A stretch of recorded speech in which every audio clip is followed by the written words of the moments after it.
Tempo Comum, sexta semana, quarta-feira. Tema 48, com o olhar limpo.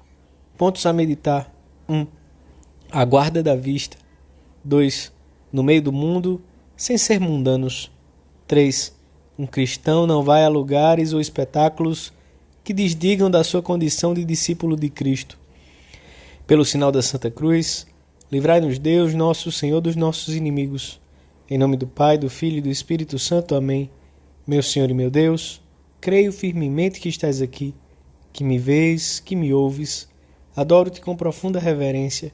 Peço-te perdão dos meus pecados e graça para fazer com fruto este tempo de oração. Minha Mãe Imaculada, São José, meu Pai e Senhor, meu anjo da guarda, intercedei por mim.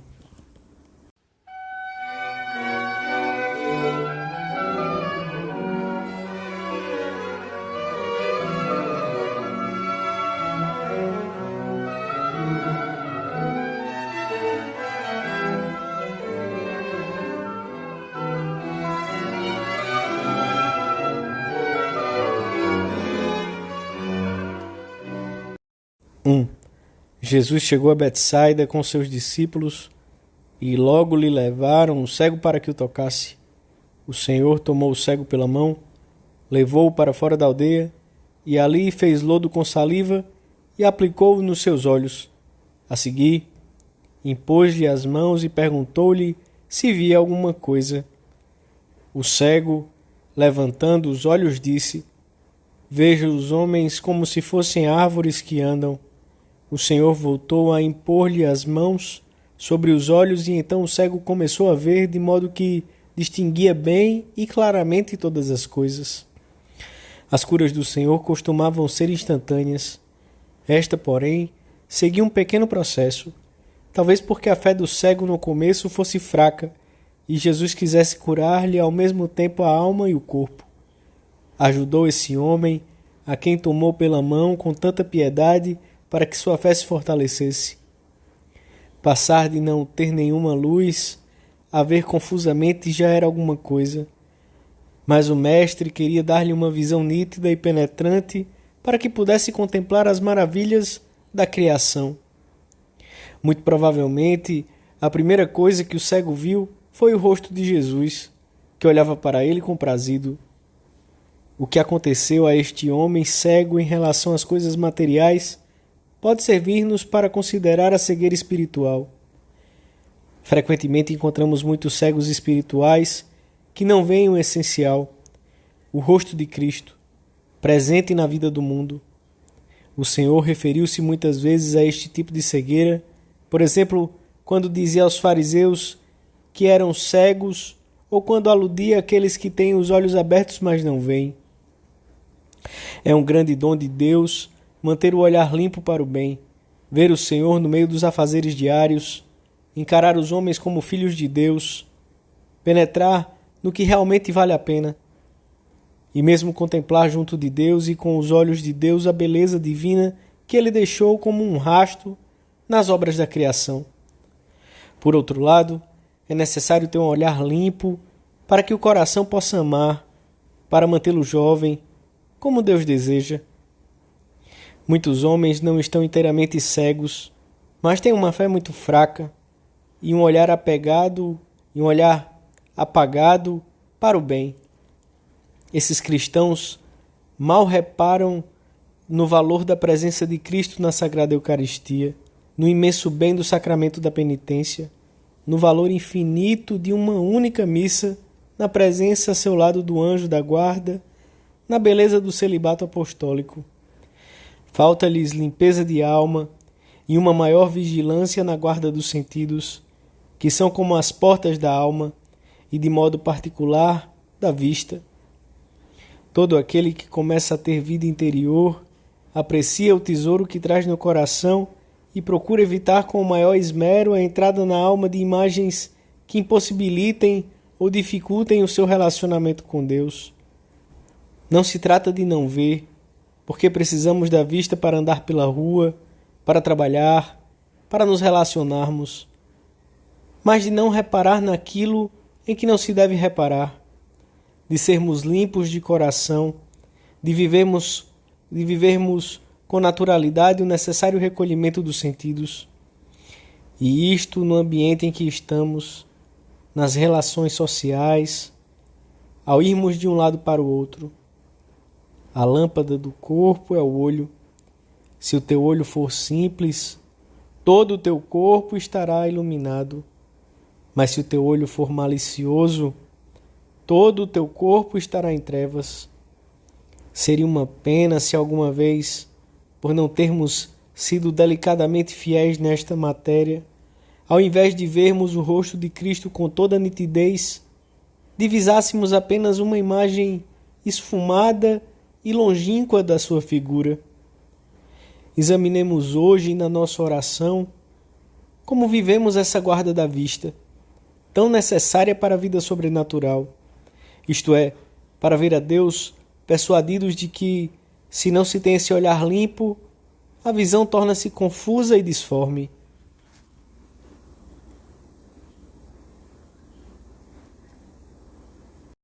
Dois. O cristão deve saber ficar salvo dessa grande onda de consumismo e de sensualidade que parece querer arrasar tudo. Não temos medo do mundo, porque nele recebemos a nossa chamada para a santidade. Nem podemos desertar dele, porque o Senhor nos quer como fermento na massa.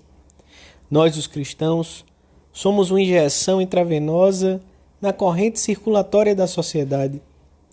Mas estar no meio do mundo não significa sermos frívolos e mundanos.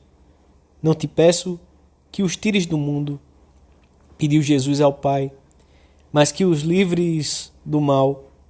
E os apóstolos alertaram aqueles que se convertiam à fé para que vivessem a doutrina e a moral de Cristo, precisamente no ambiente pagão, muito parecido ao que nos rodeia nestes tempos. Se alguém não se precavesse de uma maneira decidida, seria arrastado por esse clima de materialismo e de permissivismo. Mesmo em países de profunda tradição cristã, salta aos olhos como se tem difundido maneiras de viver e de pensar em clara oposição às exigências morais da fé cristã e até da própria lei natural. Os propagadores do novo paganismo encontraram um aliado eficaz nessas diversões de massa que exercem uma grande influência no ânimo dos espectadores.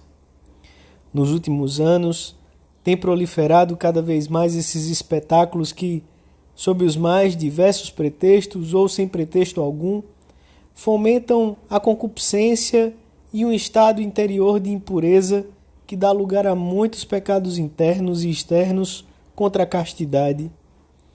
A uma alma que vivesse nesse clima sensual, ser-lhe-ia impossível seguir o Senhor de perto, e talvez nem sequer de longe. Os santos padres utilizaram na sua pregação palavras duras para afastar os cristãos dos primeiros séculos dos espetáculos e diversões imorais. E aqueles fiéis souberam prescindir, porque assim o pediam os novos ideais que haviam encontrado ao conhecerem a Cristo. Das diversões que podiam desdizer das suas ânsias de santidade ou pôr em perigo a sua alma, a tal ponto que não raramente os pagãos se apercebiam da conversão de um amigo, de um parente ou de um vizinho porque deixava de assistir a esses espetáculos. Pouco coerentes ou totalmente opostos à delicadeza de consciência de uma pessoa que na sua vida encontrou a Cristo. Sabemos nós fazer o mesmo? Sabemos cortar com diversões ou deixar de frequentar lugares que desdizem de um cristão? Cuidamos da fé e da santa pureza dos filhos, dos irmãos mais novos, quando, por exemplo, um programa ou um seriado de televisão é inconveniente? Peçamos ao Senhor uma consciência delicada para afastarmos com firmeza, sem contemplações, tudo que nos pode separar dele ou esfriar o nosso propósito de segui-lo.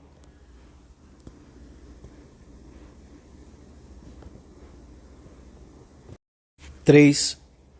O cristianismo não mudou. Jesus Cristo é o mesmo ontem, hoje e sempre. e pede-nos a mesma fidelidade, fortaleza e exemplaridade que pedia aos primeiros discípulos. Nos nossos dias, também devemos navegar contra a corrente muitas vezes, ainda que os nossos primeiros amigos não nos entendam no primeiro momento. Pois, além do mais, isso será frequentemente um primeiro passo para que se aproximem de Deus e se decidam a viver uma profunda vida cristã. A nossa lealdade para com Deus deve levar-nos a evitar as ocasiões de perigo para a alma.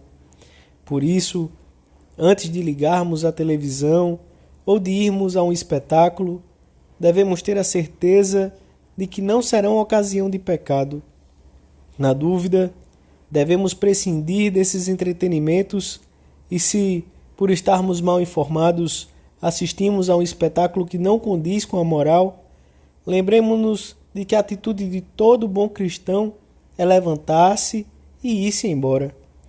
Se teu olho direito te escandaliza, arranca-o e atira-o para longe de ti. Não assistir ou irmos-nos embora é isso que devemos fazer, sem medo de parecermos estranhos ou pouco naturais, pois o pouco natural em que segue a Cristo é justamente o contrário. Para vivermos como verdadeiros cristãos, devemos pedir ao Senhor a virtude da fortaleza, a fim de não transigirmos conosco próprios e sabermos falar com clareza aos outros sem medo do que poderão dizer, ainda que pareça que não vão entender as explicações que lhes dermos. As nossas palavras, acompanhadas pelo exemplo e por uma atitude cheia de segurança e de alegria, ajudá-los-ão a compreender e a procurar uma vida mais firme, princípios mais sólidos. E se alguém afirma que essas diversões não lhe fazem mal algum, poderemos recordar-lhe que, de um modo imperceptível, se vai criando na alma uma crosta que impede o trato com Deus e a delicadeza e o respeito que todo amor humano verdadeiro exige. Quando alguém diz que frequentar esses lugares ou ver esses programas não passa para ele de um divertimento inofensivo, talvez seja esse precisamente o sinal de que necessita mais do que os outros de se abster deles. Possivelmente já tem a alma endurecida e os olhos obnubilados para o bem. Os cristãos, além de não assistirem a esses programas, de não contribuírem para eles nem com a mais pequena moeda e de se esforçarem, cada um na medida das suas possibilidades por impedi-los, devem contribuir positivamente para que haja espetáculos e diversões sadias e limpas, que sirvam para descansar do trabalho, para manter e fomentar o relacionamento, para cultivar o espírito de forma amena, etc. São José, fiel à sua vocação de protetor de Jesus e de Maria, amou-os com amor puríssimo. Peçamos-lhe hoje que nos ajude a saber empregar com fortaleza os meios necessários para podermos contemplar a Deus com olhar límpido e puro.